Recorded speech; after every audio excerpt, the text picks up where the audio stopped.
presentes. Ay, ¿sí se escucha bien? La 66ª legislatura y nuestra anfitriona, la diputada Alma Rosa de la Vega Vargas, les dan la más cordial bienvenida a esta mesa de trabajo, de bienvenida a la 66ª legislatura. Agradecemos muchísimo la presencia de todas ustedes, personas, activistas, funcionarias, servidoras públicas, que suman a la causa de derechos humanos y que son históricamente referentes en la lucha contra la discriminación y contra los estigmas. Me aprecio mucho de que nos acompañe la maestra Gloria Cariaga Pérez, comisionada para los derechos de las personas trabajadoras sexuales de la Secretaría General de la OEA. Muchísimas gracias, maestra, por estar aquí. También a la licenciada Luisa Paola Flores Rodríguez, subdirectora de Análisis Legislativo de CONAPRED. Muchísimas gracias por su presencia. Del mismo modo a José Ángel Bazán Sánchez y Marisol Aguilar Contreras de la importante organización de Racismo MX. Muchas gracias por acompañarnos. La maestra Claudia Esperanza Franco, directora general de la primera visitaduría de la CNDH. Muchísimas gracias, maestra. Y la licenciada Abril Lugo Granados, del Consejo Ciudadano para la Seguridad y Justicia de la Ciudad de México. Muchas gracias, estimada, por acompañarnos. Del mismo modo a Marta Forjas Tobar, del Centro de las Artes Santa Úrsula, amiga y aliada, muchas gracias por estar aquí. A Montserrat Tenorio Miranda, de directora de Círculo Diverso, muchas gracias. También nos apreciamos mucho de que nos acompañen de Medical Impact, Sergio Gomar Hernández y Miriam Suje Armas Núñez. Muchas gracias por estar aquí el día de hoy. Para comenzar, me permito cederle el uso de la voz a nuestra anfitriona, la diputada, y también Patria Jiménez, presidenta de la Comisión de Diversidad de Movimiento Ciudadano. Muchas gracias. Me permito ceder el uso de la voz a nuestra diputada Alma Rosa de la Vega Vargas. Si es tan amable, diputada. Sí, muchas gracias, muy buenos días, bienvenidos, bienvenidas a esta reunión, a este diálogo. De verdad aprecio mucho su presencia, que hayan se hayan encaminado, ¿verdad?, para estar aquí. Es algo muy importante y me encanta que pues el 99% pues son mujeres. De verdad es que eso es increíble. También valoro mucho por la presencia de los hombres, porque eso quiere decir que pues estamos en un contexto bien importante a nivel histórico, ¿verdad? Primero es tiempo de mujeres, la primera mujer, y eso se tiene que ver reflejado pues en las mesas de diálogo. Y es muy importante que nosotras y bueno también los hombres pues estemos en ese contexto de generar cosas importantes a nivel humanismo, ¿verdad? Esta nueva forma de gobernar que es el humanismo mexicano es muy importante y por eso valoro su presencia. Y me interesa muchísimo pues esta parte, es parte de, ahora sí que de nuestra agenda legislativa. Ayer tuvimos una rueda de prensa con una compañera que presentó una iniciativa de ley que es la despenalización del aborto y pues como decimos, o sea, es tiempo de mujeres y como dijo la presidenta, no llegamos solas y tenemos que empezar a trabajar en esa agenda para que realmente los resultados sean sustantivos y que no nada más queden en papel. Tenemos que tener ese tipo de acciones ya muy firmes y que se vean reflejadas en el bienestar de todas y de todos. Entonces, pues les agradezco muchísimo y pues con este diálogo con gente tan extraordinaria como ustedes, de verdad yo valoro mucho esa parte. A veces vamos muchos de las personas vamos caminando en el andar de la vida y a veces no somos empáticos con ciertos temas y que son una problemática, ¿no? Son una problemática y que pues esta legislatura estamos para eso, para resolver todas las inquietudes que ustedes traen, que nos las hagan pues saber, ¿verdad? Porque a veces, como les comento, pues son demasiados temas y no estamos muy enterados a veces de cosas, pero es importante que este país se vaya transformando poco a poco en lo que queremos, en el verdadero humanismo mexicano y que en ustedes está representado. Agradezco mucho nuevamente su participación, su entusiasmo, que estuve leyendo pues sus currículums y son gente muy preparada. felicidades, y muchas gracias por estar aquí. Muchas gracias, diputada. Pues les platicamos un poquito, porque esta reunión es un poquito informal, digamos, en un sentido organizativo. Ustedes han sido convocadas como personas referentes en la lucha por los derechos humanos. La agenda de la diputada Alma Rosa está enfocada en 3 ejes principales que vamos a estar trabajando desde las comisiones en que ella va a ser secretaria. Ella está dispuesta a trabajar varias agendas a la par, y para eso nos gustaría escucharlos, pero bueno, ella será en esta 66ª legislatura secretaria de la Comisión de Diversidad, secretaria de la Comisión de Desarrollo Urbano y de la Comisión de Economía Social y Fomento al Cooperativismo.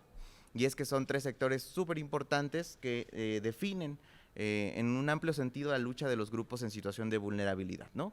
De la diversidad sexual y de género, pues muchas de las personas aquí sabemos lo vulneradas que han sido históricamente, las estigmatizadas y las condiciones precarias que aún tenemos que solventar, ¿no? Y no olvidar que es una lucha pendiente.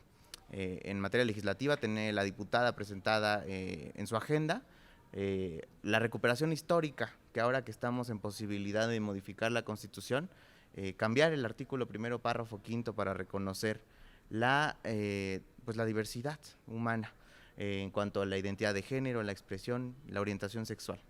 Eso como primer punto.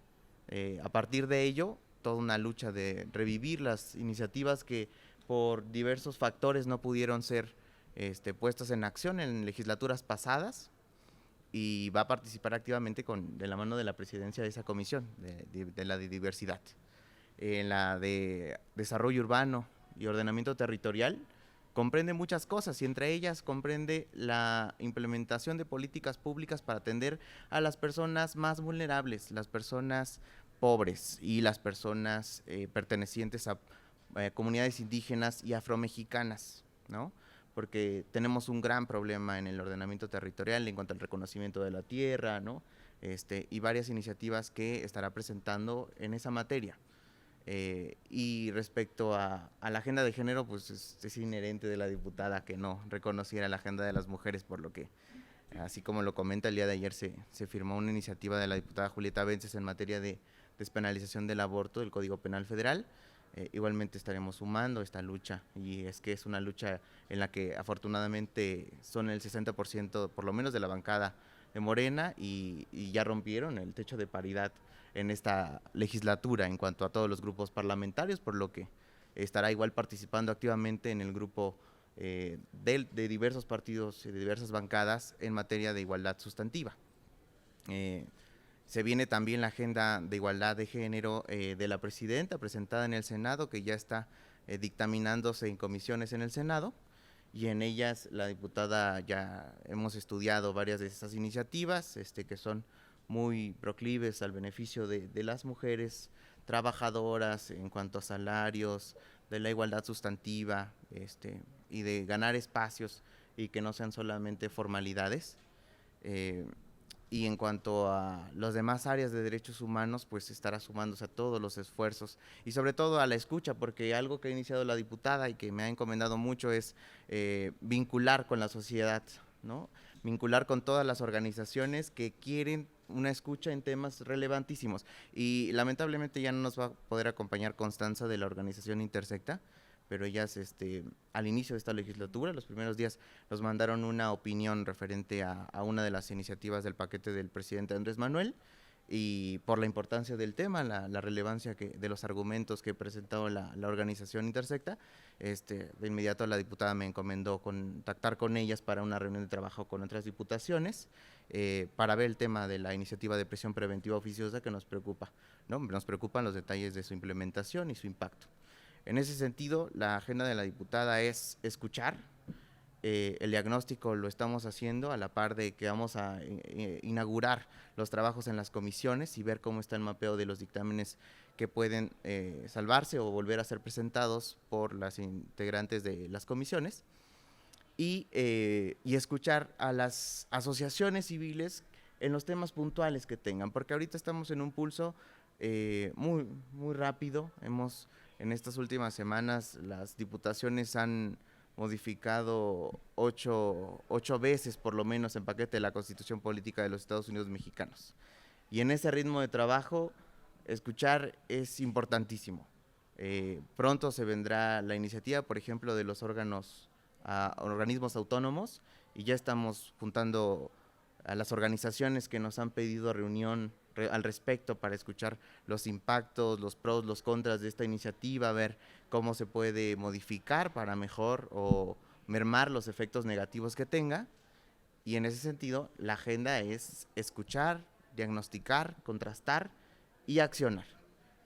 Otro de los trabajos que ha implementado la diputada Alma Rosa últimamente es el diagnóstico posterior a los efectos de la reforma constitucional en materia de poder judicial, porque más allá del partidismo de si es algo positivo o negativo es texto constitucional y sus efectos tienen un alcance en toda la República, por lo que nos preocupa que el proceso electoral extraordinario no se puede implementar de la mejor manera, vulnere quizás algunas cuestiones de procedimiento, que el cuerpo técnico del Instituto Nacional Electoral no tenga las capacidades o normadas para accionar, y en ese sentido estamos trabajando para hacer las modificaciones necesarias para que el INE tenga capacidad de implementación, ¿no? La agenda es, como les comento, diagnosticar, escuchar, contrastar y accionar en materia legislativa, que sabemos que no únicamente el trabajo de las diputaciones es la presentación de iniciativas o puntos de acuerdo,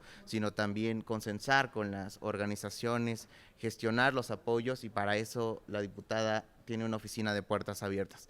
Por lo que me gustaría que cada una de las personas presentes nos resuman un poco de su trabajo, de su trayectoria y sobre todo los puntos de interés para esta legislatura, en qué podemos coincidir y podemos trabajar para adelante, en beneficio siempre de la agenda de derechos humanos, más allá de cualquier bandera partidista. Por lo que, si me lo permiten, me gustaría ceder el uso de la voz a la maestra Gloria Cariaga. Si es tan amable, maestra, por favor. Muy bien. Muchas gracias. Muy buenos días a todas las personas que están acá. Muchas gracias, diputada de la Vega Vargas, por la invitación. Creo que realmente abrir el espacio, las puertas, vamos a decir, de la Cámara para escuchar las distintas voces que estamos preocupados por los derechos humanos de las personas, me parece que es muy importante, y en ese sentido pues agradezco la invitación para estar acá. Me parece que el trabajo que yo he venido desarrollando, ya se imaginarán, desde hace muchos años, tiene que ver precisamente con la igualdad y con los derechos humanos de las personas que son discriminadas por su sexualidad o por sus expresiones e identidades de género.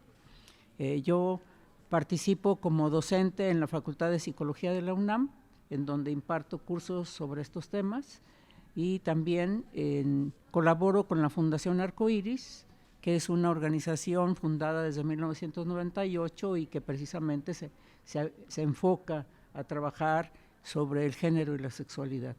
Entonces, esas coincidencias hacen que desde hace un rato se me identifique como académica activista o como activista académica, dado que tenemos como ese vínculo entre las dos instancias. Y me parece que justo en la agenda legislativa nosotros tenemos pendientes una reunión con organizaciones líderes del movimiento LGBT, precisamente para armar una agenda legislativa de cuáles son las necesidades que nosotros identificamos prioritarias para avanzar en la protección de los derechos de este sector de la población.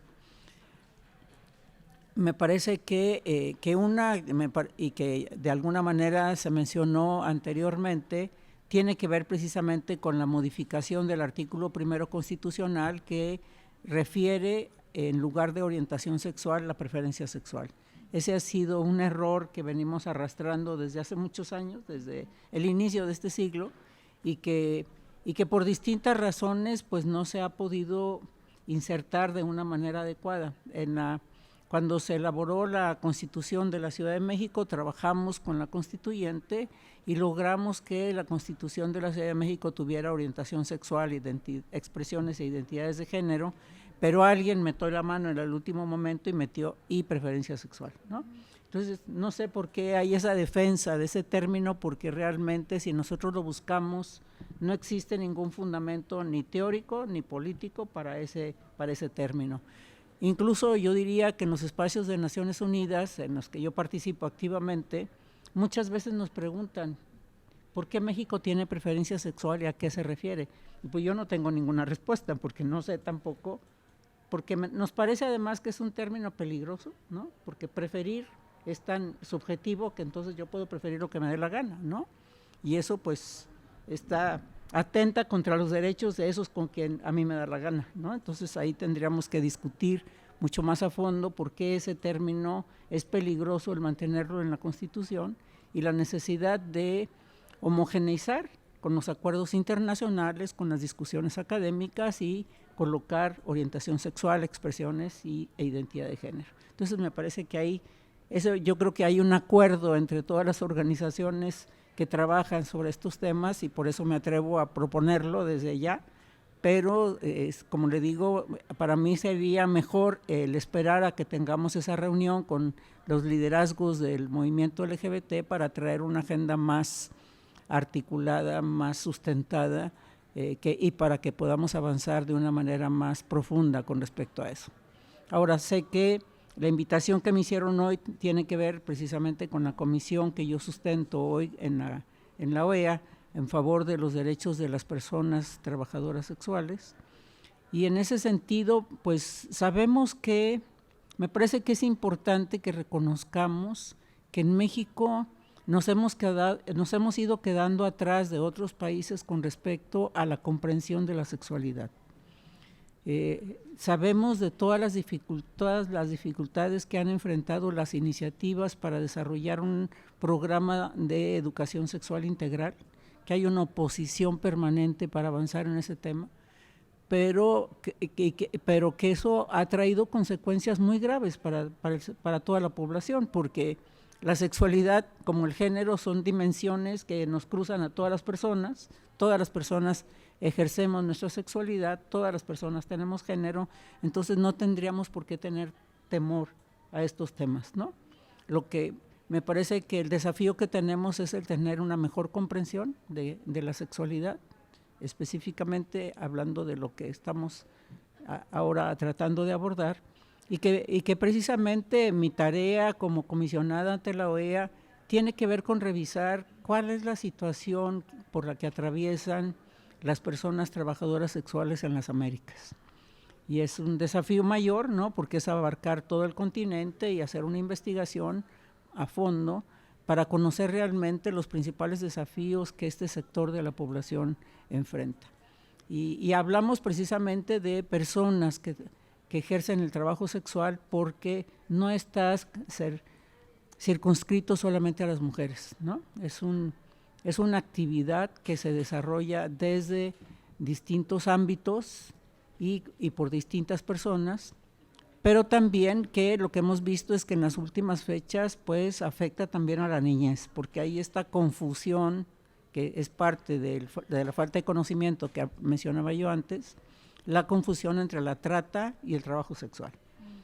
Lo que a nosotros nos interesa es que a partir de esta investigación podamos elaborar una iniciativa de ley, precisamente revisando cuáles son los marcos legales que existen en todo el continente, elaborar una propuesta de ley que se pueda difundir y aplicar en los distintos países de la región americana.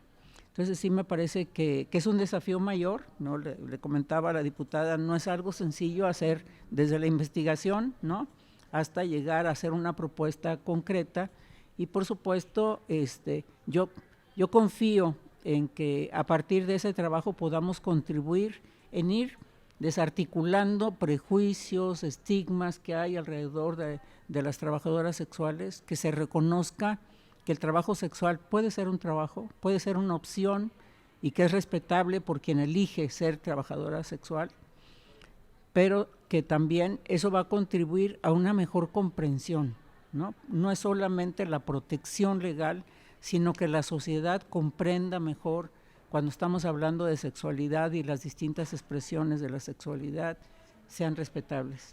En ese sentido, pues me parece que es una contribución para el continente, pero especialmente para México, pensando precisamente la situación que atraviesa nuestro país, que comentábamos la diputada y yo ahorita, no podemos cerrar los ojos para reconocer cómo esta falta de conocimiento y comprensión de la sexualidad ha traído consecuencias en el abuso sexual de menores, en el embarazo adolescente, en el tráfico de personas, ¿no? Y en la discriminación y violencia que enfrentan las trabajadoras sexuales. Entonces, sí me parece, y otros sectores de la población, como las personas LGBT, ¿no?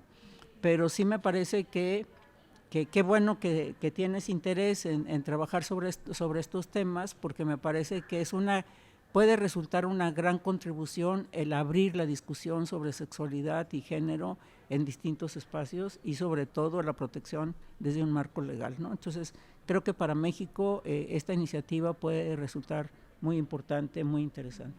Muchas gracias. Ay, muchas gracias, maestra. Pues en cuanto estén instaladas las comisiones, pues vamos a requerir nuevamente de su presencia y para trabajar juntos. Usted que lo ha vivido en el campo, ha trabajado en estos temas durante muchos años, pues va a ser pues muy gratificante que usted esté apoyándonos en estos temas. Muchas gracias. Sí. Su directora nos sí. Muchas gracias. Por acá. Ahí me escuchan, ¿verdad? ¿Qué tal? Hola, pues muy buen día. Soy Paola Flores, de nueva cuenta, soy subdirectora de Análisis Legislativo en el Consejo Nacional para Prevenir la Discriminación CONAPRED. Diputada Alma Rosa, muchísimas gracias por la invitación a este espacio de diálogo, de conversación. A nombre de nuestra presidenta, Claudia Olivia Morales Reza, agradecemos muchísimo la invitación por estar aquí. Y para el Consejo, sin duda alguna, es un espacio importante en donde se pueden generar muchas alianzas, pero también el estar escuchando lo que diversas instituciones, no solamente del gobierno, sino también organizaciones de la sociedad civil, expertas, académicas, cada una de nosotras desde nuestro campo de competencia y de aplicación pues llevamos a cabo, y es importante para saber precisamente cómo nos conectamos, cómo podemos generar esas alianzas y redes pues para combatir en este caso desde el Consejo pues la discriminación o las prácticas discriminatorias. Muchas gracias, bienvenidas y buen día para todas las personas, porque no dije el saludo para todas, muchísimas gracias. Sin duda, el Consejo pues es, insisto, la institución encargada del combate de este problema público de la discriminación. Es un problema público que persiste y esto lo hemos sabido justamente con la recolección de datos en la materia a través de ejercicios estadísticos que llevamos a cabo, como la Encuesta Nacional sobre Discriminación en México, cuyo ejercicio más reciente fue en el año 2022. Y justamente este es uno de los temas o uno de los ejercicios que nos permiten saber por dónde se están conduciendo estas prácticas discriminatorias, cuáles son los grupos de población respecto de los cuales se está afectando, porque claro, nosotros promovemos la defensa del derecho a la igualdad y no discriminación, pero que lo defendemos al final del día para todas las personas. Es un problema que afecta a diversas personas y a diversos grupos de población en donde vienen cruzadas muchas condiciones de vida, y de ahí el tema o la importancia del tema de la interseccionalidad, porque estamos hablando no solamente de los grupos de la diversidad sexual y de género, sino también de las personas indígenas, afromexicanas, de los pueblos y comunidades, de las personas con discapacidad, evidentemente de las mujeres, del tema de género que no solamente abarca mujeres, sino también mujeres y hombres, y desde la mirada de la diversidad sexual y de género, personas en situación de movilidad, trabajadoras sexuales, trabajadoras del hogar, por mencionar solamente algunas, y de ahí la relevancia del trabajo de esta institución, evidentemente porque abarcamos a un número importante pues de grupos en situación de discriminación, como nosotras desde el Consejo les llamamos. Un poco del trabajo que se desarrolla acá en el Consejo lo abarcamos pues en diferentes ámbitos de aplicación, todo ello a partir del marco de atribuciones que nos dota la Ley Federal para prevenir y eliminar la discriminación, y sobre todo considerando este carácter que tiene el Consejo como ente coordinador de la política pública antidiscriminatoria en la Administración Pública Federal. Es un carácter que le dota, insisto, la propia Ley Federal Antidiscriminatoria, y que eso nos permite, sobre todo, pues conducir esta política pública de combate a la discriminación y la relación que tenemos también con las instancias, con las dependencias y entidades de la Administración Pública Federal, que también se vuelven instancias implementadoras de la política pública antidiscriminatoria. Entonces, partiendo de ese marco, bueno, insisto, el trabajo del Consejo lo desarrollamos en distintos ámbitos, como puede ser precisamente la vinculación que tenemos también con las organizaciones de la sociedad civil, con los grupos y las personas en situación de discriminación, porque pues evidentemente es un punto importante el escuchar de primera mano cuáles son esas necesidades más apremiantes pues para combatir las prácticas discriminatorias que enfrentan día con día y en relación a infinidad de derechos. No perdamos de vista que el derecho a la igualdad y la no discriminación es un derecho relacional, es decir, en el momento en que se afecta el derecho a la igualdad y no discriminación, en automático estamos afectando otro derecho, al trabajo, a la educación, a la cultura, al deporte, en fin, dependiendo de las infinidad de situaciones en las cuales una persona se pueda ver afectada en este derecho. Entonces, bueno, ese es un punto importante, ese pulso que tenemos a partir del acercamiento y el diálogo con los propios grupos en situación de discriminación.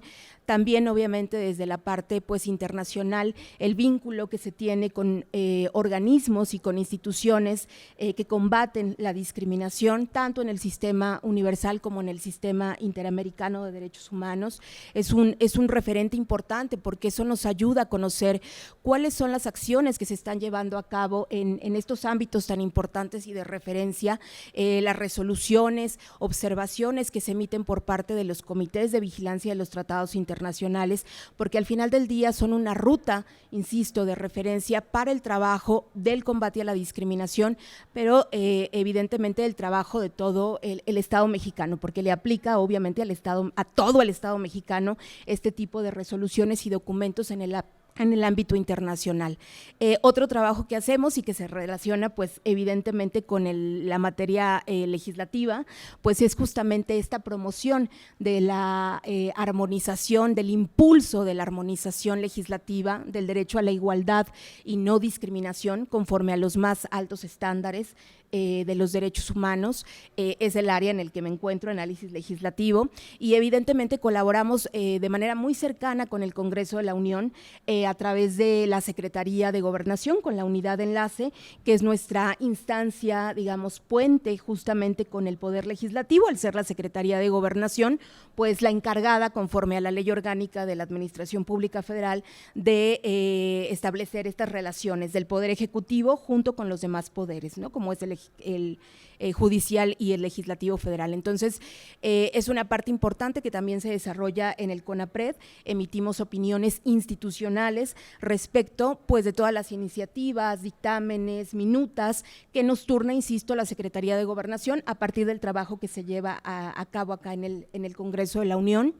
Evidentemente, pues lo que dije, la política pública antidiscriminatoria, obviamente con el diseño del programa de igualdad y no discriminación, que es un programa transversal, como lo dije, que aplica a toda la administración pública federal, y bueno, evidentemente pues ahorita, ¿no?, que estamos en este proceso pues del trazo de esta estrategia, pues a partir de lo que surja del Plan Nacional de Desarrollo.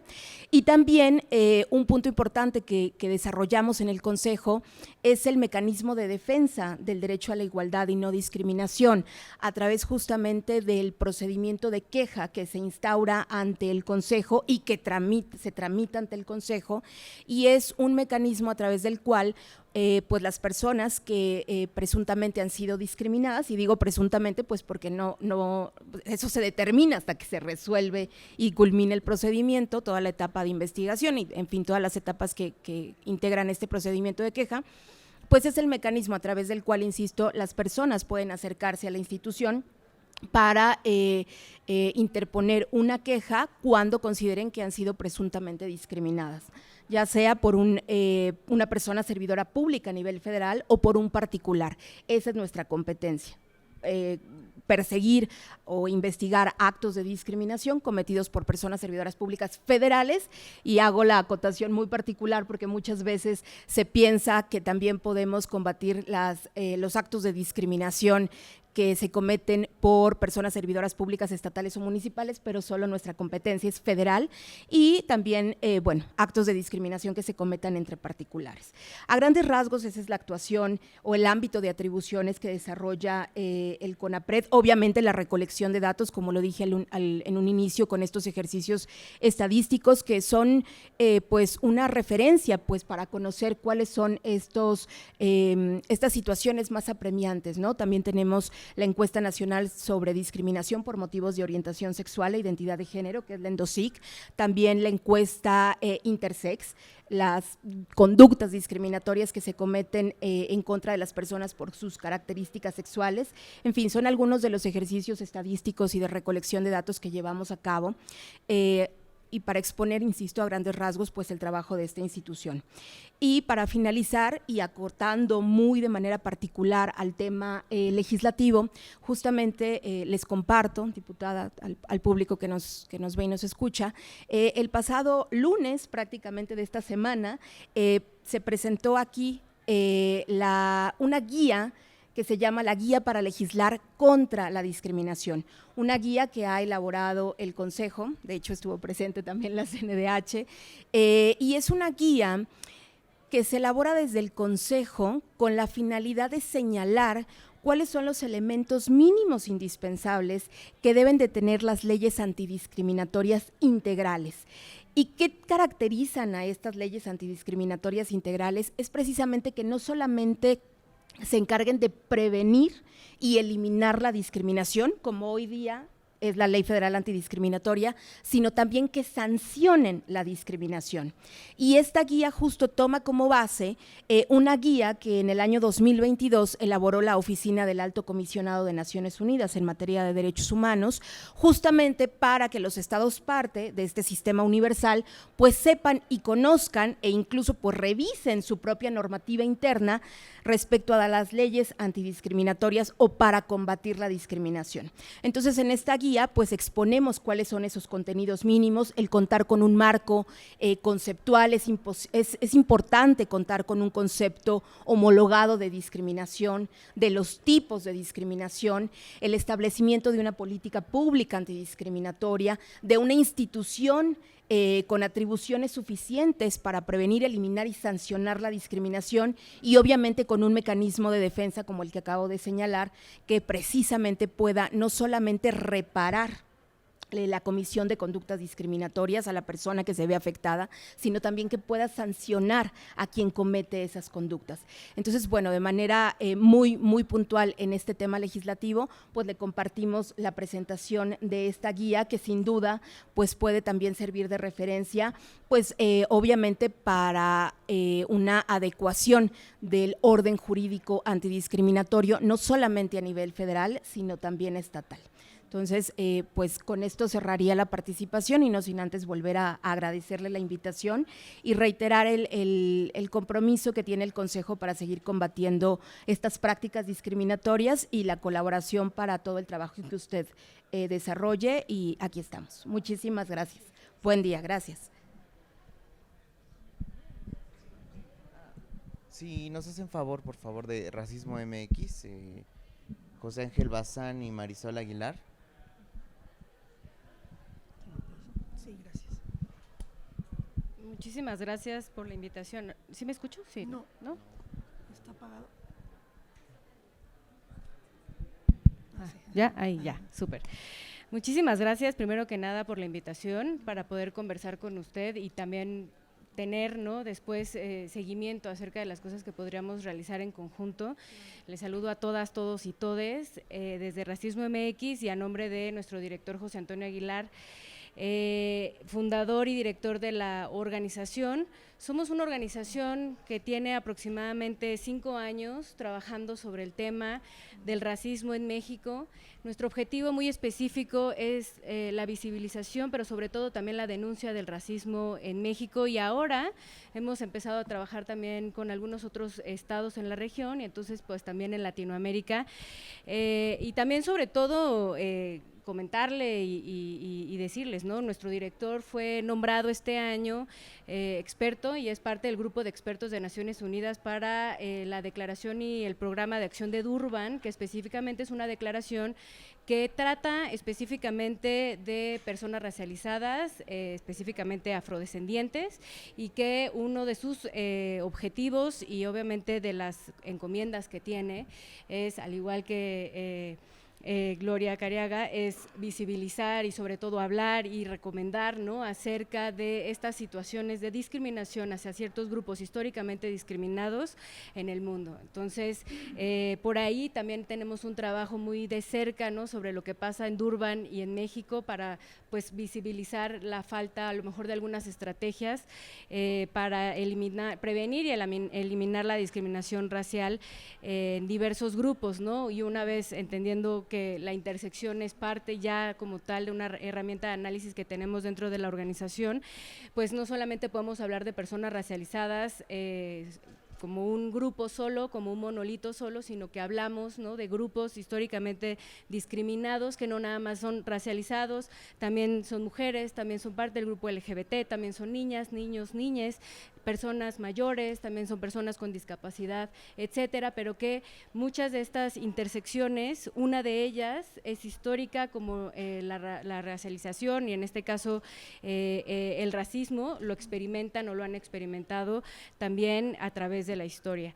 Desde Racismo MX tenemos diversos proyectos, trabajamos con jóvenes líderes, lideresas antirracistas en todo el país, tenemos una formación antirracista muy intensa, ¿no?, intensiva, en donde les jóvenes toman esta capacitación, pero además intentamos ayudarles a desarrollar y a implementar sus proyectos en los diversos estados de la República. A la fecha ya tenemos 40 personas que han sido parte de este proyecto y es una red que se empieza a engrosar y sobre todo a trabajar en conjunto y de manera colaborativa, cooperativa, ¿no?, en donde ellos se integran entre sí con diversos proyectos y actividades que tienen.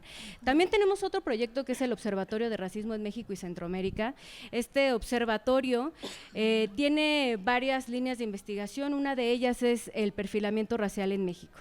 Y este es un tema muy específico que nosotras desde hace 2 años y medio, 3, comenzamos a analizar y a investigar. Tenemos un informe que se llama Perfilamiento Racial en la Migración, como me tratan perfilamiento racial en la migración, y en pues nos damos cuenta, ¿no?, de la falta de estrategias que tiene el Estado mexicano para evitar, prevenir y erradicar el perfilamiento racial dentro de nuestro país, y este ha sido una de las banderas que hemos tenido grandes dentro de la organización. En la legislatura pasada y en la antepasada estuvimos trabajando con diversos diputados y diputadas para ver de qué manera, ¿no?, podríamos incidir en la prohibición del perfilamiento racial, pero también en eliminar algunas normativas que parecerían ser neutrales, pero no lo son, porque al momento de aplicarlas se aplican obviamente en detrimento de grupos históricamente discriminados como son las personas racializadas, indígenas, afrodescendientes o morenas, ¿no?, porque México es un país altamente racializado, 80% del país somos personas racializadas, pero hay que también distinguir, ¿no?, el 2% son personas afrodescendientes, 20 millones, por ejemplo, son personas indígenas, y el 60%, nosotros siempre lo decimos así, son personas que no se autodeterminan ni de una forma ni de otra, no son indígenas ni afrodescendientes, pero viven racismo. ¿Por qué? Por sus características fenotípicas, étnico-raciales, tono de piel, cómo se ven, la vestimenta, la lengua, acento, etcétera.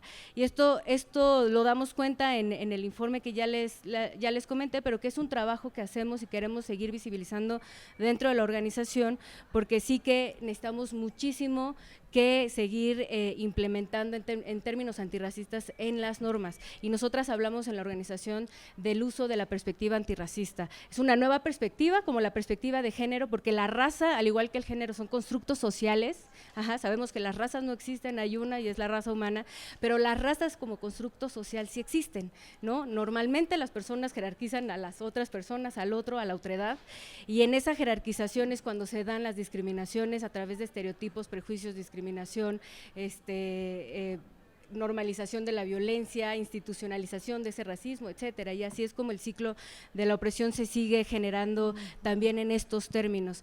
Y entonces en el observatorio, con esta intersección del perfilamiento racial, también la hacemos con la migración, porque la migración también es un tema para México. La migración está racializada y en este caso México, siendo un país abiertamente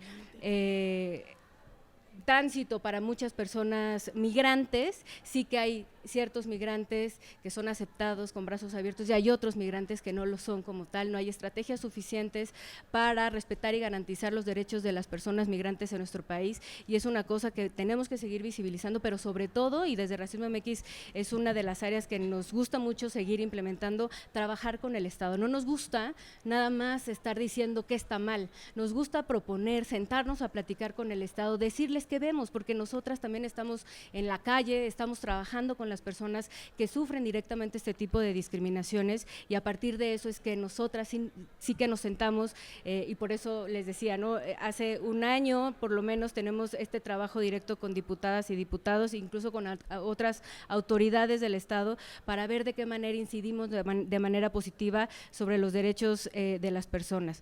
También trabajamos el tema de racismo ambiental, ¿no? Es un tema que ahorita está muy presente, sobre todo porque el desplazamiento forzado interno e internacional es parte, ¿no?, de la migración que ahora tenemos y que no estamos visibilizando. No sabemos cómo utilizar esta información que no se toma, ¿no?, pero que podríamos empezar a tomar para saber quiénes se están desplazando y por qué se están desplazando, ¿no?, y de qué manera podemos atender este tipo de situaciones, porque lo que sí tenemos que saber es que hay un impacto desproporcionado en los grupos históricamente discriminados con respecto al cambio climático, y esto es súper importante. También hacemos litigio estratégico, ¿no?, dentro de la organización, porque sabemos que en México la judicialización de casos que tienen que ver específicamente con antirracismo o con temas de discriminación racial, pues es nulo. Solamente hay un caso específico que tiene que ver con racismo, en donde la Suprema Corte habla de racismo muy someramente, pero no necesariamente habla, ¿no?, de cómo se conforma este sistema de opresión, qué está pasando y cómo lo experimentan las personas, ¿no? En este caso específico fue un caso de 3 personas chapanecas, mexicanas, ¿no?, indígenas, a las que el Instituto Nacional de Migración no les creyó que eran personas mexicanas y casi que las deportan a Guatemala, las tuvieron encerradas, torturadas, con tratos crueles, inhumanos y degradantes, ¿no?, en un centro migratorio, y que obviamente ejercieron discriminación racista. El racismo como tal, no solamente como un acto aislado de discriminación, sino como un sistema de opresión, recayó en estas personas. Se creó pues esta sentencia en donde por alguna u otra forma se habla de racismo, pero no se habla como debería de ser el racismo y cómo se experimenta el racismo. Hay otros consejos, otras comisiones. COPRED es un consejo para prevenir la discriminación en la Ciudad de México, que tiene 2 casos que en donde sí se habla de racismo, no específicamente con trabajadoras del hogar, y en términos de discriminación por mercado, pues, ¿no?, con el caso de Sonora Grill, que en ese caso nosotros estuvimos litigando muy cercamente con el Consejo y con varias víctimas de este caso. También tenemos otro proyecto que es el Racistómetro, y precisamente es para abarcar el tema de datos, porque los datos, si bien hay algunas encuestas que están teniendo datos desagregados, ¿no?, por tono de piel, no necesariamente son suficientes. Ahorita sabemos que el 80% de la población es racializada, a lo mejor un poquito más con la ENADIS del 2022. Sin embargo, por ejemplo, en términos de justicia penal, no sabemos quiénes están en las cárceles. Sabemos a lo mejor que hay personas indígenas, pero no sabemos si hay personas afrodescendientes, indígenas, tono de piel, por qué están ahí, estrato social, etcétera. En las fiscalías no se levanta esta información. Nosotras en las investigaciones que hemos hecho sabemos que hay fiscalías que se atreven a decirte a lo mejor tengo tantos casos con tantas personas a lo mejor morenas, apiñonadas, se avientan a decirte a lo mejor un tono de piel. Hay hay otras que directamente te dicen, yo no puedo preguntar esas cosas porque es discriminación, ¿no? Entonces, por ahí la falta de información con respecto a la discriminación y en otros términos con motivo de características étnico-raciales es grave. Nosotras dentro de Racismo MX hemos tratado de incidir en esos temas, hemos trabajado con la Secretaría de Seguridad Pública para hablar sobre perfilamiento racial, hablar sobre la importancia, ¿no?, de conocer estas características, estas identificaciones, identidades que tienen las personas, también con respecto a su etnicidad, a su racialidad, para poder levantar la información precisa, ¿no?, de los datos que se tienen. Y con este proyecto, además de trabajar con las instituciones de gobierno, tratar de incidir un poco más, levantamos datos de la gente a pie en común, ¿no? ¿Te ha pasado esto? Si te levantaron en algún lugar, si te preguntaron qué traes en la bolsa, si entraste a un supermercado y te siguieron, ¿no?, etcétera. Y ahí la gente va metiendo sus datos, sus hechos, y nosotras podemos igual contactarles para saber qué podríamos hacer, cómo podríamos incidir, cómo podríamos encontrar una solución a través de una conciliación, etcétera, ¿no? Tenemos una bolsa de talento racializado también, porque sabemos que en el fortalecimiento de habilidades está también la integración de las personas a diversos sectores de la población, y en ese sentido nosotras ofrecemos este tipo de capacitación, sensibilización y sobre todo integración de diversas personas y grupos históricamente racializados. Hacemos diversos tipos de incidencia. Ahorita José Ángel puede platicar una que hicimos en colaboración con más de 200 organizaciones de la sociedad civil para poder tener un puntaje específico de estrategias en términos de antirracismo para este nuevo gobierno. De hecho, está hecha esta agenda específicamente para este gobierno. Y como parte de las iniciativas, rápidamente, hemos trabajado el tema de incluir, así como la modificación de preferencias sexuales, que no debería de ser un término que se debe ocupar y que hay otro, en términos de categorías prohibidas de discriminación del artículo 1 constitucional, para nosotras en Racismo MX es súper importante que se incluya la categoría raza, otra vez no porque las razas existan, sino porque la categoría raza es un constructo social que discrimina a las personas, pero que no se encuentra en el artículo 1 constitucional, y es gravísimo porque todos los tratados internacionales lo tienen, incluyendo algunas constituciones locales, las tienen. La Ciudad de México incluso hasta habla de racismo, pero en la federal no existe esa categoría, y por ende tampoco se pueden judicializar tantos casos como uno cree, porque nuestra norma esencial no la tiene. Y esto es un proceso histórico que se ha tenido, obviamente, por diversas interpretaciones de lo que sería raza, qué queremos, ¿no? Pero muchas de estas interpretaciones no necesariamente tienen que ver con los temas judiciales, que para nosotras es importante, porque a partir de ahí también podemos hacer cambios estructurales, ¿no?, y transformativos de los que realmente desde la organización le estamos apostando. Hablamos de leyes de migración, ¿no?, el 97 y 98 de la Ley de Migración, que totalmente aplica, ¿no?, y deja abierta la posibilidad de que se perfile racialmente a las personas migrantes, ¿no? Hablamos de hablar de desplazamientos climáticos, ¿no? Ya se hizo una vez en un decreto en el sur, pero ¿dónde está la normativa? ¿Dónde está el proceso que se tiene que tomar cuando hablamos de desplazamiento forzado por cuestiones climáticas? Falta de datos, por ejemplo, trabajar con INEGI, trabajar con otras instituciones para recoger estos datos.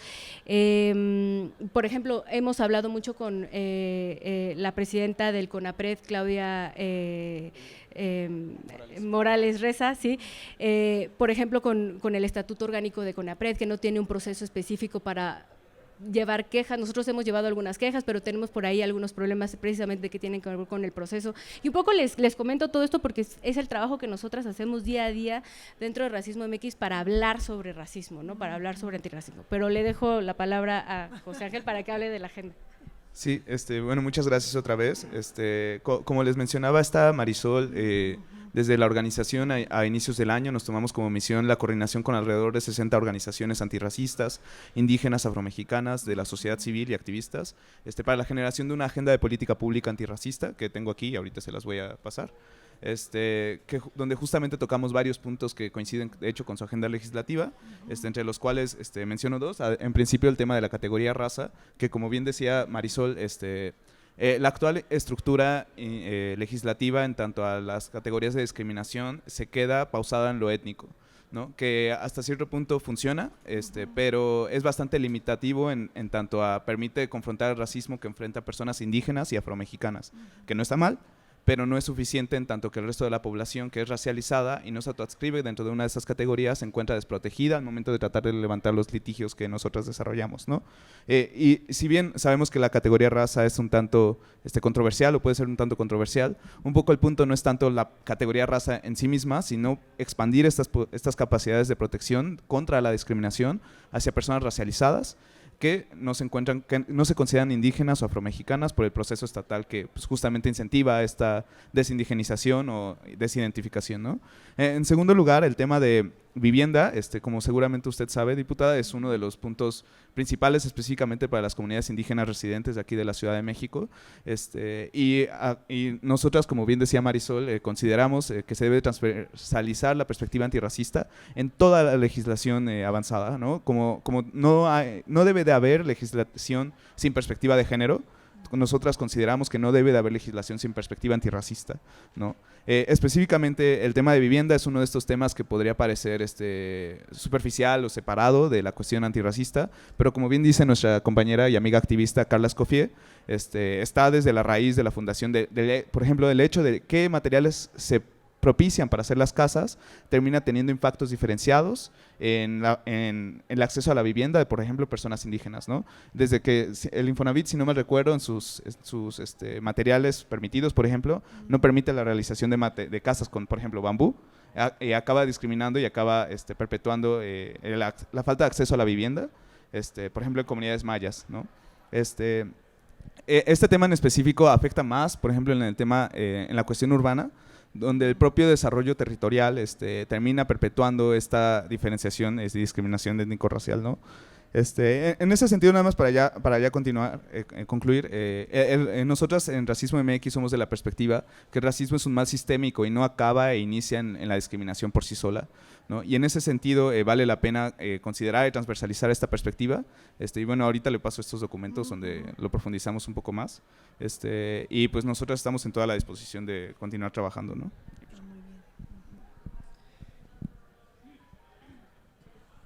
Muy bien, muchas gracias. No, bueno, ya tienen ustedes un trabajo ya bastante también amplio y pues que ya han estado participando en la legislatura, me comentaban, ¿verdad? Anterior.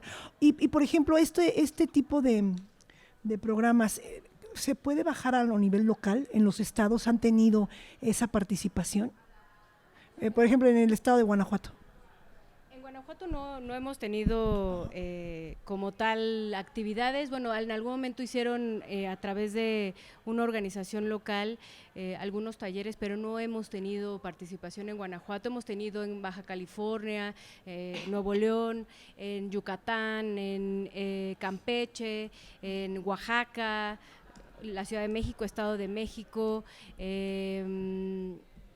híjole, ya no recuerdo más lugares, pero sí que muchos de los proyectos que hacemos se pueden adaptar obviamente a las necesidades locales, ¿no? La Ciudad de México obviamente es el lugar en donde más trabajamos porque aquí son nuestras oficinas centrales, pero tenemos también compañeros, compañeras en el norte, entonces a partir de esas colaboraciones que hacemos con otras organizaciones podemos crear foros, conversaciones, capacitaciones. Hace poco estuvimos en Tapachula, fuimos a Guatemala, ¿no? Estuvimos en Yucatán. Esta agenda, por ejemplo, se va a presentar próximamente en Hidalgo, se va a presentar también en Yucatán, en Nuevo León. Entonces, me parece que obviamente nosotras podemos ir a tocar puertas, pero también de otro lado, pues estas colaboraciones también que se armen en conjunto, nosotras estamos dispuestas a hacerlo.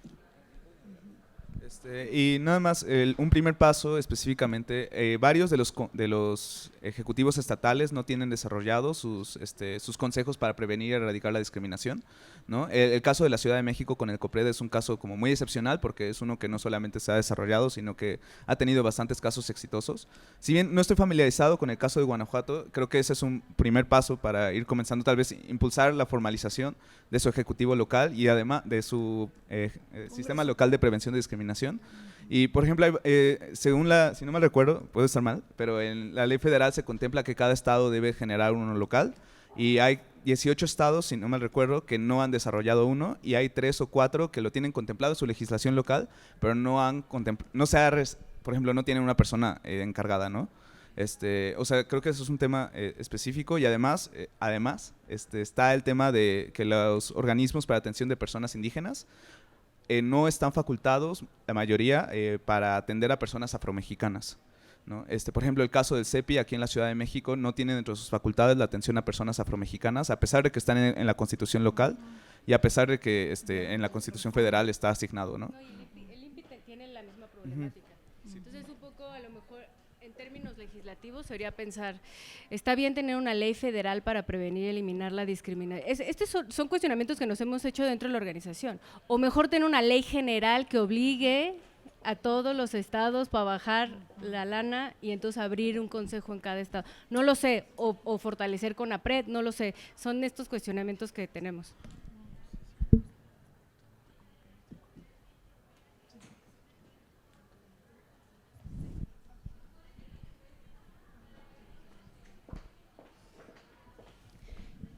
Sí, fíjate que, bueno, le comentaba aquí a la compañera que nos vino acompañando de la CNDH, que nosotros, bueno, yo en mi distrito cuento con 28 comunidades indígenas y precisamente en San Miguel de Allende hay una disparidad impresionante, porque lo caminé, de discriminación. Es algo brutal lo que se vive ahí, y a comparación de los demás municipios que me tocan. Entonces, pues sí, exactamente. Perfecto, gracias. Sí. Sí, claro. Sí, claro. Perdón. Muchas gracias. Justamente retomando el tema de los consejos locales, esta guía de la que hablé hace un instante, la guía para legislar contra la discriminación, obviamente uno de los puntos es que cuenten con instituciones específicas para prevenir, eliminar y sancionar la discriminación, que no solamente sean consejos con carácter consultivo. Algunos de ellos solo son honoríficos, que se reúnen cada 6 meses o están previstos en la legislación, pero no existe el dinero y el presupuesto para que se instalen.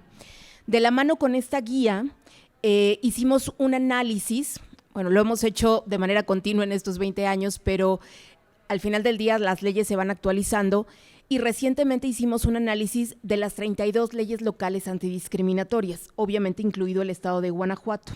Ese análisis es un documento que se llama Panorama Nacional Antidiscriminatorio.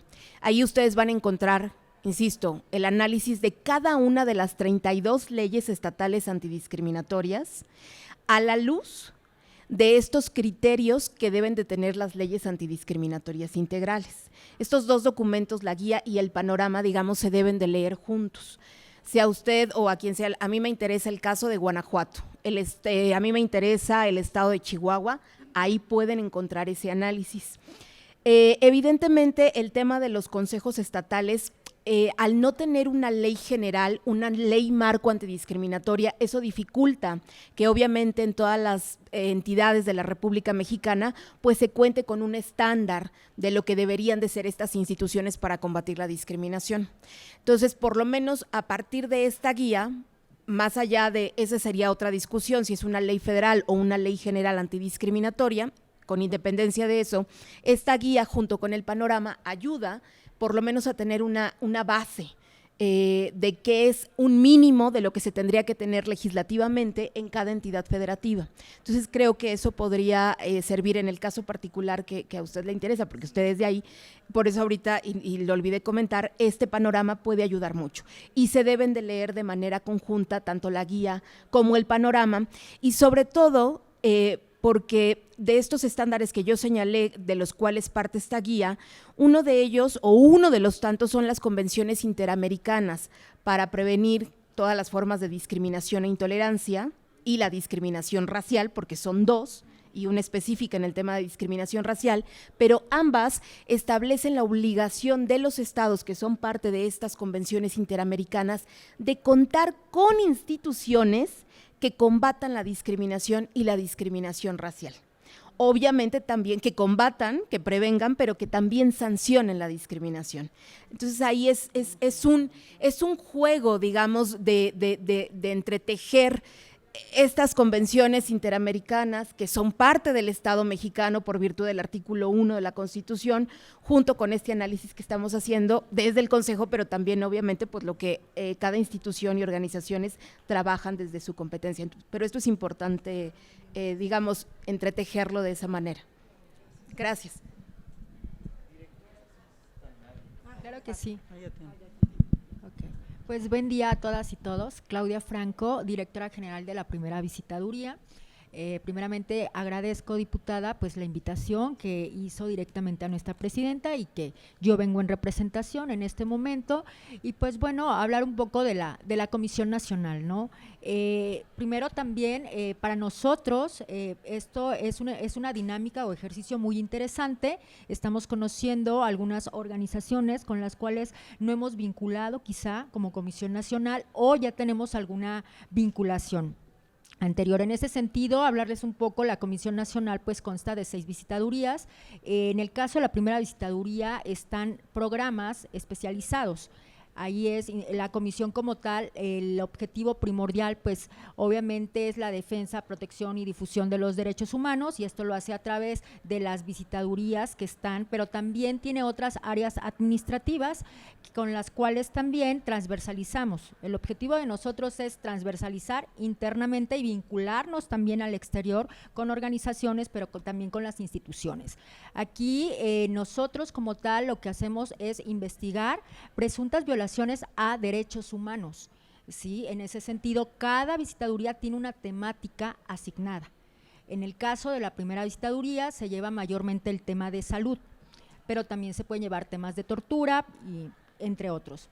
En la primera visitaduría pues hay programas muy importantes como el de desaparecidos, tenemos el programa de salud, que justo ahí es salud, sexualidad y VIH, que justo ahí, por lo que usted comentó en un principio, respecto de la temática de diversidad que a usted le interesa, pues obviamente desde ahí se han sacado algunos informes, hay recomendaciones, todas las visitadurías en general se integran presuntas violaciones a derechos humanos y se concluyen. No se puede concluir con una recomendación. Adicionalmente, pues tenemos estos programas que son especializados y ayudan, ¿sí?, a las áreas sustantivas a poner, obviamente, el tema focal, ¿sí?, analizarlo más profundamente. Por ejemplo, el programa de niñas, niños y adolescentes, donde se analiza interés superior de la niñez. Entonces, transversalizamos todo el tiempo. En ese sentido, pues para nosotros esto es muy importante y ahorita estoy tomando notas porque no conocía yo algunas organizaciones, ¿sí? Sobre todo me llamó la atención justo la organización de que es, hablando de perspectiva antirracista, ¿no? Ustedes son, ¿cómo se llama la organización? Racismo MX, entonces, digo, hacen cosas muy, muy importantes donde nosotros también como comisión nos podemos vincular con ellos y con ustedes también, ¿no? En el entendido que nosotros, nuestras atribuciones están acotadas, ¿no? A diferencia de las organizaciones o también como CONAPRED, ¿no? Como servidora pública, pues nosotros es integrar quejas y obviamente ver temáticas muy específicas. También desde la comisión pues también hay un área jurídica en la cual pues se ven acciones de inconstitucionalidad, donde ya se ven temáticas muy específicas y hay un área de progresividad donde se está dando seguimiento a esta progresión de los derechos humanos y que desde ahí también pueden surgir iniciativas o este acompañamiento que se puede dar a las legislaturas o también a las organizaciones. Entonces, pues yo me pongo a la orden de ustedes, para mí es un placer estar aquí, conocer el trabajo, también saber cómo nos podemos vincular con cada una de las organizaciones que está presente y quedamos nosotras abiertas, ¿sí? Desde la comisión para ver temáticas de diversidad, desde el programa de salud, sexualidad y VIH, que ahí es donde tenemos a las personas especialistas en el tema y que ya se han sacado algunos instrumentos, ¿sí? Y nosotros, por ejemplo, nada más aclarar, porque a veces la sociedad confunde un poco el tema de los delitos y la defensa de los derechos humanos. Las facultades de la comisión están muy delimitadas, pero que también hay comisiones estatales con las cuales nosotros sí nos vinculamos, pero quejas estatales pues ellos son quienes integran y que la comisión sí puede tener injerencia y conocimiento en ellas de algunas formas, ¿no? Cuando se reúnen ciertas características. Primero puede ser una manera de atraer el asunto, la comisión lo investiga, ¿sí? Lo integra, o en su caso, que ya estando en una comisión estatal investigándose ese asunto, se den determinadas condiciones para que el peticionario quejoso pueda interponer un recurso de queja e impugnación ante la Comisión Nacional, y es ahí donde nosotros requerimos la información a las comisiones estatales y empezamos a investigar. ¿Sí? A investigar. ¿Cuándo pasa? Pues cuando no se ha dado cumplimiento a una recomendación, cuando ya ha pasado mucho tiempo de la integración de un expediente. Entonces, pues abiertos nosotros a dar acompañamientos también en temáticas. Tenemos el programa de PAMIT, está el programa de periodistas, está el programa de trata, desaparecidos, niñas, niños y adolescentes, jóvenes y personas mayores. Sí, entonces quedamos abiertas a cualquier vinculación que se quiera hacer con nosotros, todo dentro de las facultades que a nosotros nos confieren. Muchas gracias y mucho gusto. Y bueno, nada más quisiera un poco la participación de la doctora Norma. La doctora Norma es la directora del programa de jóvenes y mayores, como para que les explique un poco la dinámica de cómo es que nos vinculamos con las organizaciones, pero también con todas las instituciones o autoridades. Muchísimas gracias, maestra. Bueno, de la misma manera, agradecerles la oportunidad.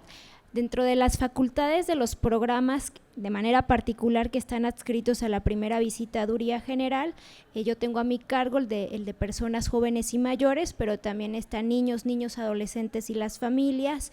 Tenemos el programa de personas desaparecidas y el programa de Províctima. En cuanto a las funciones específicas, también tenemos la de realizar orientaciones especializadas, porque si bien por un lado se da la atención de las quejas, son asesorías jurídicas, sin embargo desde la especialidad de cada programa podemos hacer esta particularidad, este elemento muchísimo más fino, ¿no? Que a lo mejor pues dentro de la queja no se podría realizar. Nosotros contribuimos en ese sentido y también tenemos la función de realizar vinculaciones con organizaciones de la sociedad civil, con otras autoridades, en donde nuestro aporte sería esa especialización, ¿no? Lo comentábamos al inicio con la diputada, ¿no? Por ejemplo, en nuestro caso, con personas jóvenes, con personas mayores, hacemos el análisis que ingresan a nuestras quejas, detectamos los principales hechos violatorios, detectamos también las principales autoridades, ¿no? Desde poniendo el centro, por ejemplo, el caso de la perspectiva de la persona mayor, en donde la principal causa de violación sea por condición de edad, ¿no? En el caso también de personas jóvenes, precisamente ahora que les escuchábamos que tienen estos grupos de jóvenes antirracistas, ¿no? Entonces creemos que también sería importante pues realizar esta vinculación y también poder sumar esfuerzos desde ahí. De la misma manera accionan o actúan los otros programas especiales. Entonces transversalizamos entre todos y estamos abiertos, celebramos la escucha, el diálogo y a la orden. Muchísimas gracias. Por favor, se lo puedes pasar a Abril, si es tan amable. Gracias, directora. Muy buenos días o tardes ya, creo. Mi nombre es Abril Lugo, yo soy psicóloga del Consejo Ciudadano, actualmente a cargo de la causa de diversidad segura dentro del Consejo Ciudadano. El Consejo Ciudadano es un organismo de la sociedad civil que hace 20 años inició con la iniciativa o tuvo la iniciativa de combatir todos los delitos, ¿no?, que ocurrían en la Ciudad de México. Y poco a poco fue creciendo, esto a través de una línea de seguridad que tenemos 24 horas, los 365 días del año, donde se brinda asesoría jurídica y asesoría psicológica. En principio asesoría jurídica, pues porque era combatir todas las cuestiones de delito, pero el Consejo Ciudadano encontró que la asesoría psicológica era fundamental para dar este acompañamiento cuando se vulneraban los derechos de las personas. Entonces, bueno, desde hace 20 años el Consejo Ciudadano ha evolucionado muchísimo. Actualmente no solamente atendemos a personas de la ciudadanía, de aquí de la Ciudad de México, sino también a personas que nos llaman de otros estados, incluso de otros países. Aquí la situación que tenemos en el Consejo Ciudadano es que también brindamos un servicio adicional que se llama acompañamiento, porque lo que hacemos es representar a la persona que fue víctima de algún acto de delito en la primera etapa de la denuncia, que es cuando se inicia la carpeta de investigación.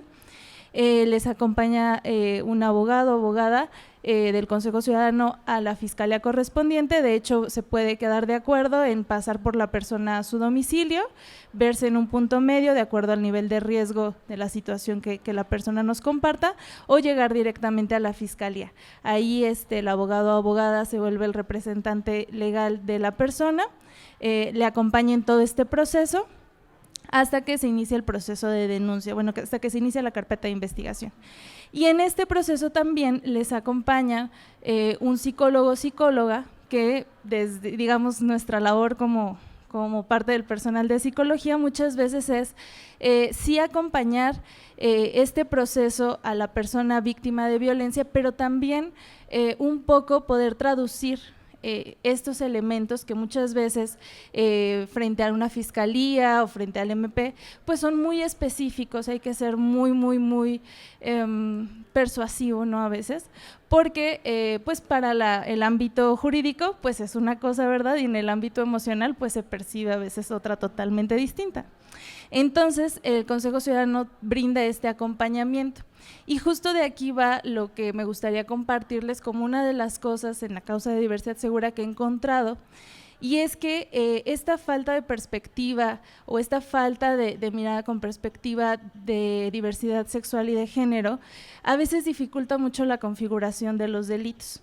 Les podemos ofrecer el acompañamiento porque finalmente nuestra primera intención pues es acompañarles a que haya algún tipo de denuncia, sobre todo por la importancia que esto tiene para justamente elaborar políticas posteriores de acuerdo a los niveles, ¿no? de delito que se presentan o los registros de las denuncias que se presentan, pero a veces lo que nos sucede mucho es que es difícil configurar estos delitos porque no tienen esta perspectiva. Por ejemplo, llegan muchos casos donde, por ejemplo, de otras localidades, recuerdo casos de Oaxaca, recuerdo casos de Guanajuato justamente, de Nuevo León, donde refieren, por ejemplo, temer de alguna situación, algún tipo de encuentro que tuvieron con alguna persona donde no salió bien, no necesariamente un encuentro afectivo o sexual, sino cualquier tipo de encuentro laboral, de amistad, lo que fuera, que no salió bien o resultó bien, y entonces la amenaza es: voy a decir que tú eres lesbiana, gay, bisexual, trans, etcétera, etcétera. Y entonces al momento de comunicarse, pues oh sorpresa, que eso no es un delito, ¿no? Que eso de manera jurídica no se puede configurar como un delito porque no configura una amenaza. Entonces, aunque estos delitos ya están tipificados, no tienen esta perspectiva. Y entonces al momento de decirlo, bueno, pues es que ¿qué tiene de malo que diga eso? Claro que tiene mucho de malo porque sus comunidades, por todo el estigma y todo lo que ya han comentado a causa de la falta de educación sexual, la falta de poder, pues a lo mejor traducir, cómo traducimos esto en acciones que puedan permitir que la sociedad deje de tener estos estigmas, ¿no? O que no use estos estigmas para violentar o agredir a otras personas. Como eso no pasa, pues entonces estas personas sí corren un riesgo, sí tienen un peligro, ¿no? Muchas veces un peligro de vida, ¿no? Porque, por ejemplo, jóvenes que ya no son menores de edad, son de 18, 19 años que están teniendo sus estudios, y entonces la amenaza es, o sea, tú no seas así, o más vale que se te quite, porque si no, entonces no terminas tu carrera, yo no te voy a apoyar, te corro de la casa, etcétera, etcétera. Entonces, este tipo de situaciones son muy difíciles para brindar la asesoría porque tenemos organismos de la sociedad civil que apoyan, como algunas casas de refugio, como algunos espacios a lo mejor de comunidades de encuentro, o que pueden ser como de acompañamiento hasta cierto punto, pero la dificultad sigue siendo en principio no poder combatir estos actos o con esta perspectiva, estos actos de delito o de discriminación con esta perspectiva. Igualmente, cuando sí se logra hacer la denuncia, cuando, bueno, estas situaciones se configuran y entonces se logra hacer la denuncia, tampoco hay mecanismos diferenciados de protección. Vale decir, por ejemplo, medidas de protección que se elaboran y se elaboran de manera, vamos a decir, como genérica, pero muchas veces sin considerar esta perspectiva o estas situaciones en las que sí desde el ámbito que no es mi competencia, que es el jurídico, pero desde el ámbito del acompañamiento que ofrecemos, pues sí a veces no es suficiente, ¿no? Frente a estas problemáticas. Y bueno, finalmente, la dificultad o que todo esto engloba, pues la dificultad de denunciar, que de por sí sabemos que un poco la ciudadanía de pronto tiene una dificultad para confiar en los organismos jurídicos y confiar en que se haga justicia, pero particularmente en la población diversa resulta muy complejo porque cuando no se configuran estos delitos, cuando sigue prevaleciendo la violencia, se deja una huella, que entonces el mensaje es no denuncies porque no va a pasar nada o te va a ir peor. Entonces, esta situación, digamos, como en cuanto a medidas de protección, en cuanto a poder externar, como decían hace rato el organismo de la sociedad civil, Racismo MX, es que no le puedo preguntar por qué es racismo, pero de pronto sí es necesario hablar de manera diferenciada, porque sí es necesario configurar cuáles son estas problemáticas que se presentan en cada una de las poblaciones, pues para que podamos generar mecanismos en materia legislativa o en materia política, de política pública, para poder atender estas problemáticas. Entonces, pues esos serían los puntos que yo puedo considerar. Les agradezco mucho la invitación, el diálogo. Igual el Consejo Ciudadano ha continuado avanzando en eso, pero igualmente estamos muy abiertos y muy abiertas a poder escuchar y poder colaborar en la medida que sea posible. Muy bien, gracias. Muchas gracias. Sí, por favor, de Medical Impact. Gracias, buen día. La verdad, creo que esta manera de trabajar es increíble, diputada. Creo que esta iniciativa o esta labor nos da mucha visibilidad, nos da mucho entendimiento y creo que también de aquí partimos para ver dónde estamos parados, ¿no? Y la verdad agradezco este diálogo. Bueno, platico un poquito más de Medical Impact. Medical Impact ofrece, fue constituida en el 2017, ya llevamos 7 años, es una organización completamente mexicana y justamente ofrecemos servicios multidisciplinarios de salud. Llegamos a comunidades de extrema vulnerabilidad, de difícil acceso, pobreza, o causados por algún desastre, ya sea natural o causados por el hombre. Son un equipo, bueno, yo soy abogado, me presento, soy Sergio Gomar, soy abogado y estoy estudiando una segunda licenciatura en psicología. La mayor parte del equipo es profesionales de la salud, tenemos doctores, psicólogos, fisioterapeutas dentro de la organización. Y justamente todo el equipo operativo es el que se encarga de brindar estos servicios multidisciplinarios, ¿no? A estas comunidades que pues no tienen este acceso a la salud, ¿no? Y es curioso saber o decir que la salud es un derecho, ¿no? Incluso está establecido en nuestra Constitución Política de los Estados Unidos Mexicanos. Pero ya cuando lo vives, cuando estás en el momento, pues ese derecho es un poco reducido, ¿no? Y justamente eso es lo que tratamos de hacer, romper esa brecha del acceso a la salud, y lo hacemos a través de brigadas multidisciplinarias. También trabajamos con varios proyectos de salud, como son de salud sexual, trabajamos mucho con VIH, trabajamos demasiado con poblaciones clave, gente privada de la libertad, indígenas, migrantes, trabajadoras y trabajadores sexuales, comunidad LGBT, y justamente estamos enfocados en todo esto de la salud, para justamente romper esta brecha, ¿no? Un dato curioso, fuimos el año pasado a Cochuapa el Grande, en el estado de Guerrero, y justamente, yo fui, como les comentaba, yo no soy doctor, pero apoyo mucho al equipo, y justamente platicando con gente local de ahí, ¿no? Llega un señor de 70 años, y en 70 años el señor no había recibido salud médica, ¿no? Entonces, justamente, exactamente, es a lo que nos enfrentamos nosotros, ¿no? Justamente llegamos donde, pues ahora sí, nadie más llega, y queremos justamente nivelar o por lo menos crear ese acceso para todos, ¿no? Les digo, está increíble, lo tenemos legislado, está garantizado en la Constitución, pero ya en la vida real, pues nos enfrentamos mucho a estos retos, ¿no? Y justamente es lo que queremos venir a proponer, trabajar en equipo, colaborar, ¿no? Justamente, y no por nosotros, sino por la comunidad, ¿no? Justamente sensibilizar a los actores políticos, ¿no? Porque a veces es pues muy fácil tenerlo, pero ya cuando lo vives, sí te cambia completamente la perspectiva. Y pues bueno, también estamos creciendo bastante, tenemos allá un laboratorio, entonces justamente todo esto que vamos obteniendo nos sirve bastante para estas brigadas, ¿no? Para darles ese acceso a estas personas. Llevamos medicamento, llevamos un ultrasonido, también ofrecemos campañas de vacunación, de desparasitación, ¿no? Entonces la verdad es muy completo. Literal, yo le llamo el hospital andante cuando llegamos a estas comunidades.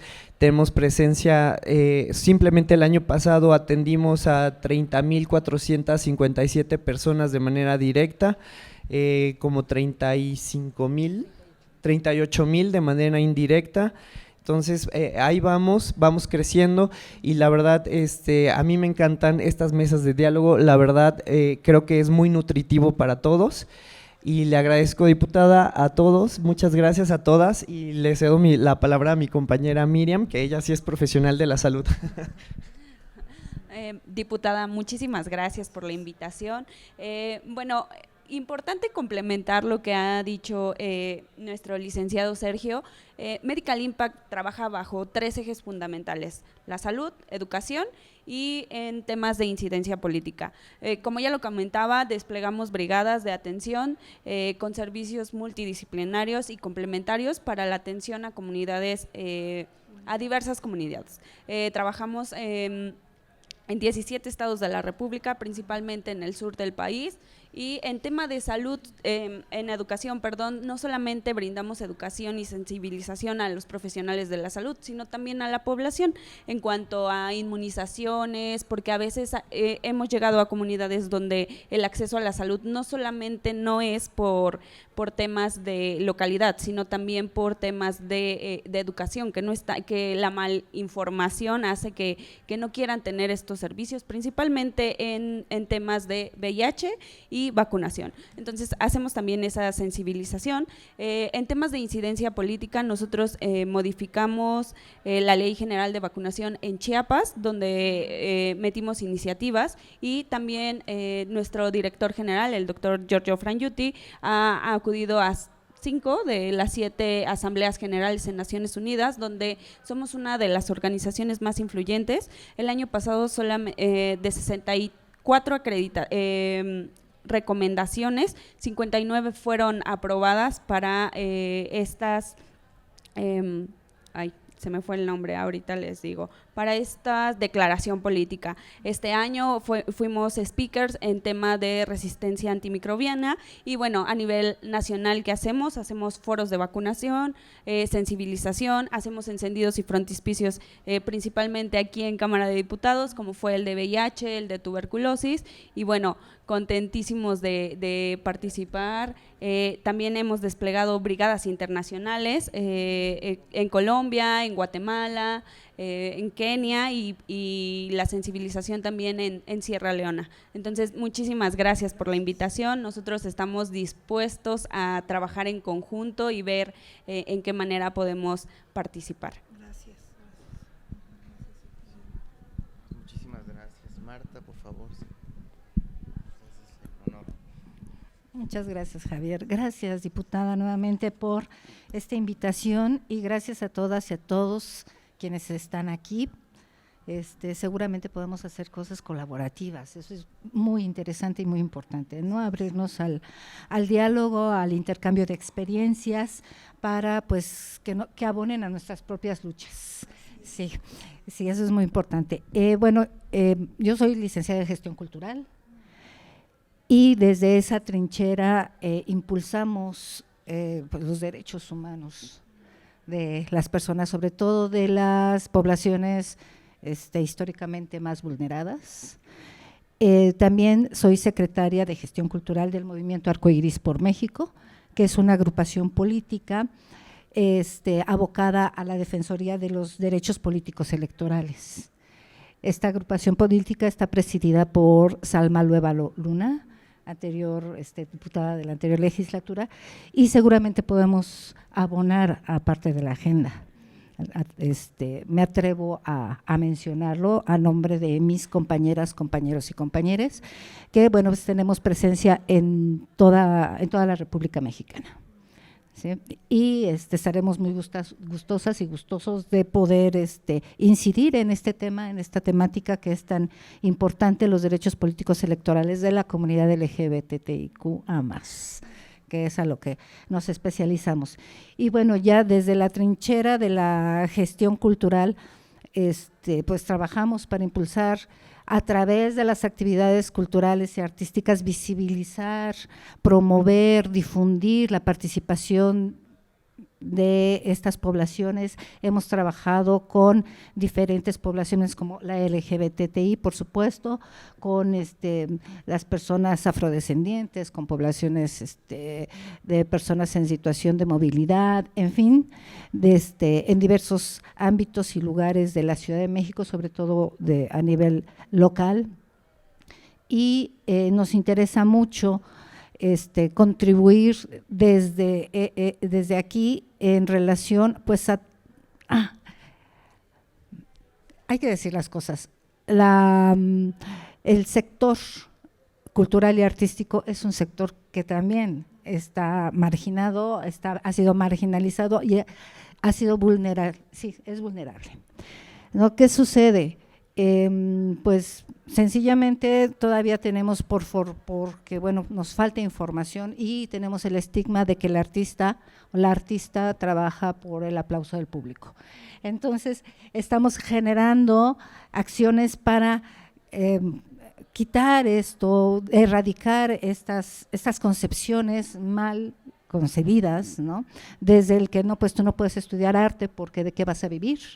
¿Sí? Etcétera, de la población, para que se dignifique el trabajo de este sector, que es muy, muy, muy importante lograrlo, porque pues hay instituciones, no voy a mencionar a ninguna en especial, pero se ha caído la mayoría, si no todas las instituciones, en solicitar servicios profesionales de manera gratuita, ¿sí? de las y los actores de este sector. Y bueno, ¿y de qué viven? ¿Del aplauso? Pues no, ¿verdad? ¿Del reconocimiento? Pues no.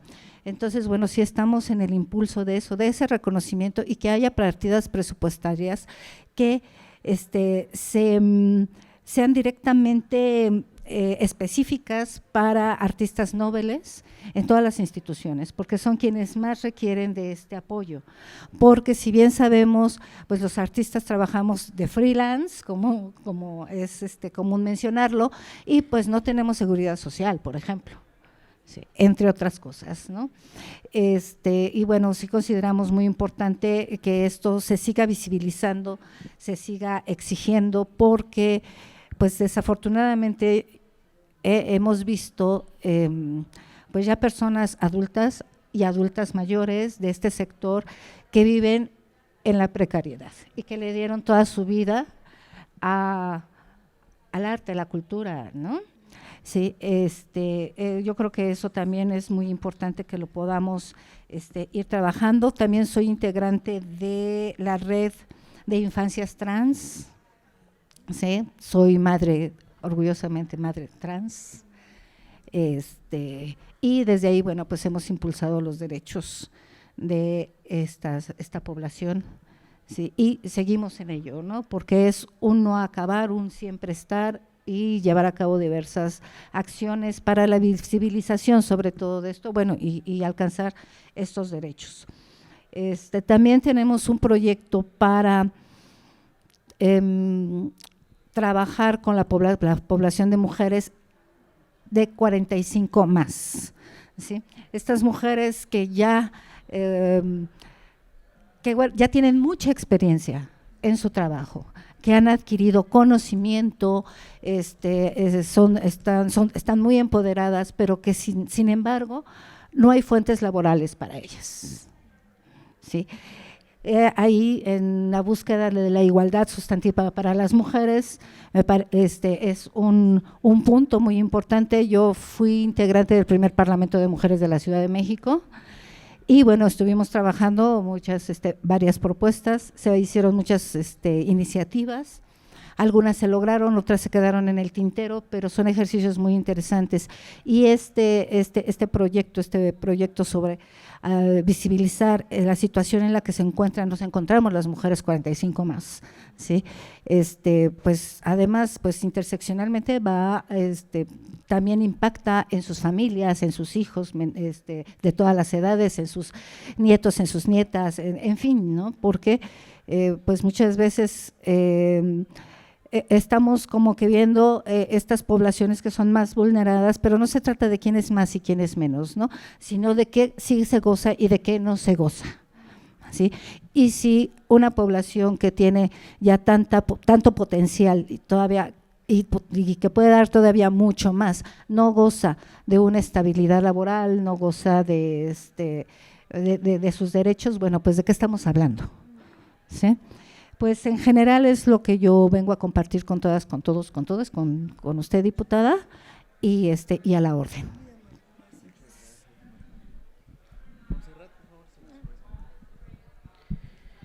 Hola a todos, mi nombre es Anaí, soy directora general de Círculo Diverso. Nosotros somos una red por la igualdad, derechos humanos, sexuales, reproductivos, y tenemos múltiples, no múltiples, sino que hacemos la detección para ITS a bajo costo, a una cuota muy accesible, y nosotros buscamos seguir llegando a esos espacios donde todavía no hay esa detección oportuna, porque estamos muy pendientes en cuanto a la prevención y la detección oportuna, ¿no?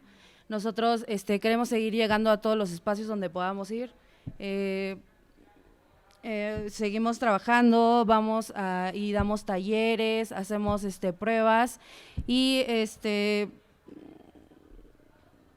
contamos con un equipo que todos somos voluntarios, me cuento porque yo también soy voluntaria en esta asociación, y en la que seguimos aprendiendo, capacitándonos, y pues queremos seguir contribuyendo y trabajando con cada uno de ustedes, y si se nos brinda el apoyo, pues estaremos muy, muy agradecidos, y pues muchas gracias por la invitación. ¿Sí?